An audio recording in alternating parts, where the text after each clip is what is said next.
Blessings, everyone. Today's reading will be from 1 Samuel 16, verses 21 to 23, and it reads, And David came to Saul and stood before him, and he loved him greatly, and he became his armor bearer. And Saul sent to Jesse, saying, Let David, I pray thee, stand before me, for he hath found favor in my sight.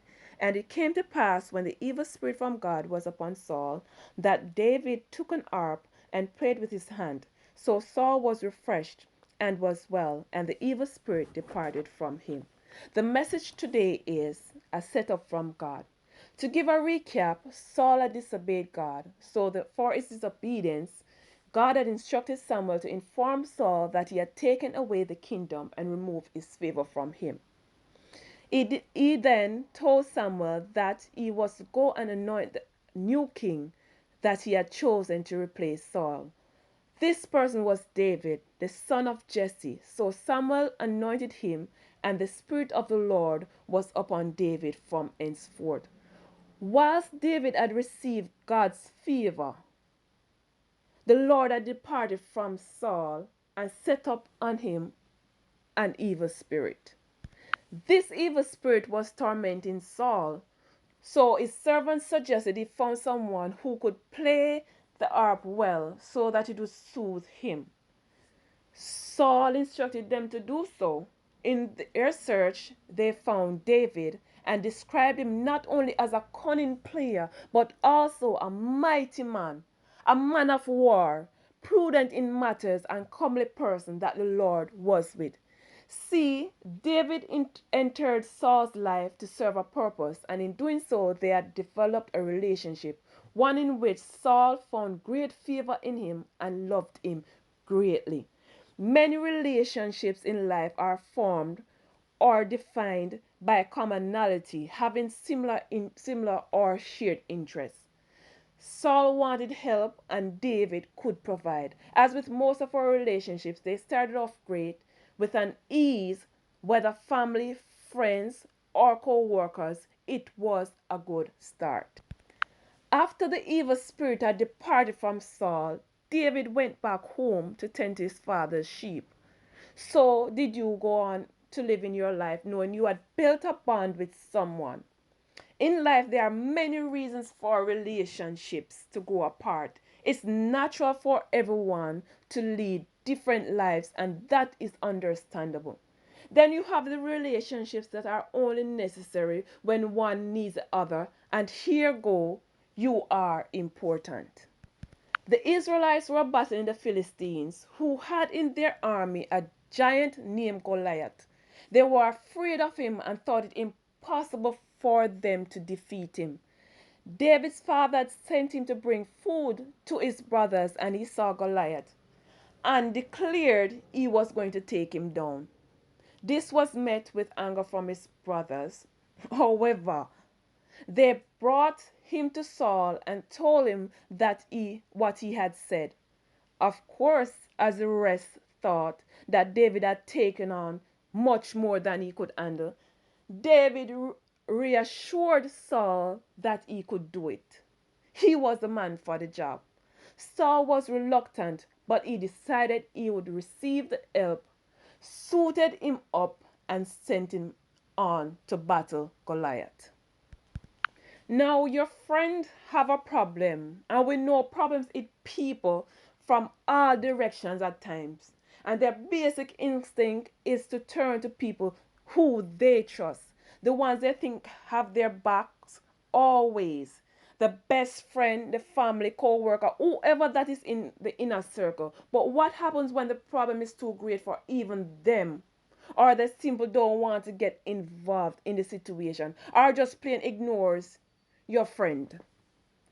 Sometimes they don't even answer the phone, don't speak for you, don't try to assist, even if it was to give encouragement and support in that moment. Then your friends start looking for someone, anyone who will be there.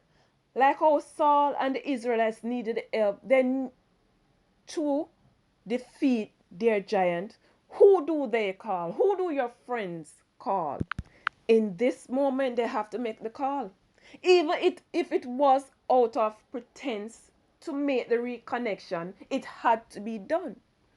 To you, the friend that was in their book as the acquaintance, but to you, they were your friend, the one that in the beginning you formed a good relationship with. And in your mind, life happens, and that's the reason why the connection was not as strong as in the beginning. However, you did not think much of it, for all that matters now is that your friend is in need and you want to be there. The company have an issue and you can fix it. If not, guide them through it. Offer some motivation to get this job done. The fact is, you were there, and because you were there at the time, here comes a shift in the relationship. How you are now seen. For after David had slain Goliath and returned to Saul, he then asked David, 1 Samuel 18, verse 58. And Saul said to him, whose son art thou, young man? And David answered, I am the son this of the servant Jesse the Bethlehemite. If I was David, I would be thinking, how could Saul not remember who I was? For if I was being tormented by an evil spirit, it would not be something I would forget, nor would I not remember how I got rid of it. Which begs the question, why didn't Saul at least remember David? How come Saul forget that when David and he met, he was introduced to Saul as a man of war, a mighty valiant, and the Lord was with him? How could your friend forget that you were there in the beginning and had the attributes you had? Why weren't you the one that they had called first? Why were you placed at the bottom of the list? Could it be they did not know your value? Or is it that you did not fit in with their view of people they wanted to be in the inner circle? Or you were overlooked so many times at work, underestimated, even though your resume says that you are qualified? What happened to you? With his recognition, David was favored not only by Saul but his son Jonathan, as Saul took him in and did not send him home again. He had even placed him in command of the army, and the people loved him also. The same happened to you. Now you are the friend, the co-worker, the employee, known by everybody. So you are no longer the acquaintance or in the back of the room. After all, you are the support system, the problem solver. Therefore, your value increased. You moved up like the Jeffersons did. To you, everything is right in the world. Just as how David thought the relationship he had with Saul was good. The Bible said he was wise in his doings, so one would imagine that he would pick up if something was off between him and Saul. But no, he did not see what was coming. As I said, everything was right. David became the head in command. You and your friends, your family are closer, and at work you are known. However, something changed, for they were no longer on the same page with you. David's victory had caused celebration, and Saul envied that. For now David had his own cheerleading section.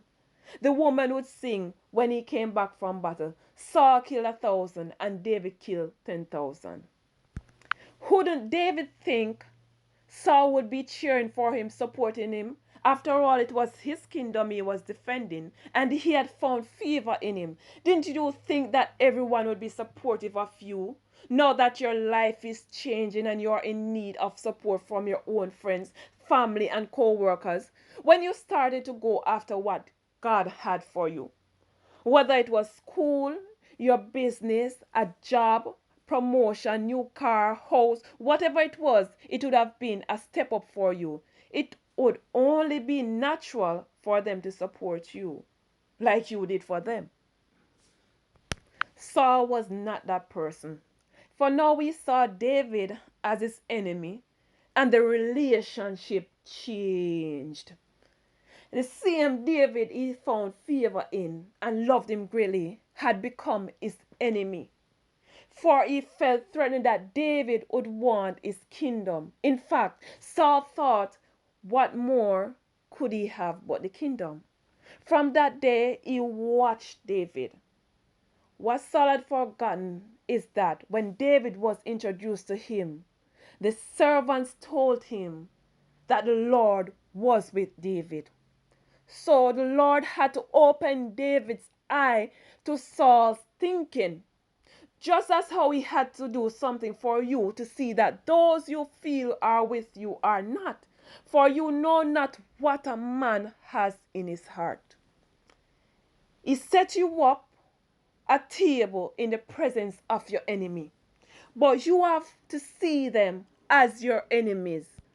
For God is making a move, the move.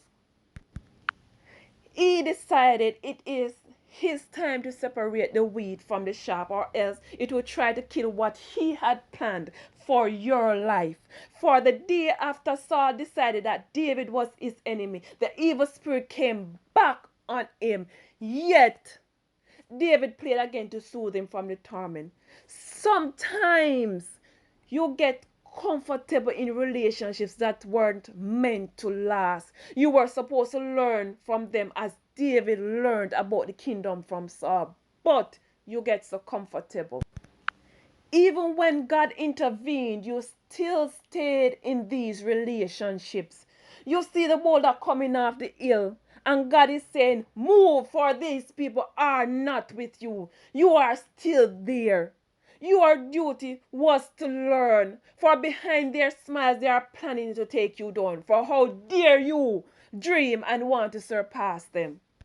For God's anointed you for such a time as this. For he said, those that wait upon him, the Lord shall renew their strength. They shall mount up with wings as eagles. They shall walk and not faint. So Saul thought his plan to kill David would work, but touch not the Lord's anointed. For each time he tried, David could not be armed. For purpose cannot die. The Lord said, no weapon formed against you shall prosper. God wants you to know that no matter the efforts of your enemies' plans for your life, his plans for your life will always come to pass.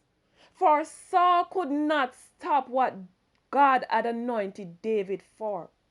No one can stop you if not God allows it.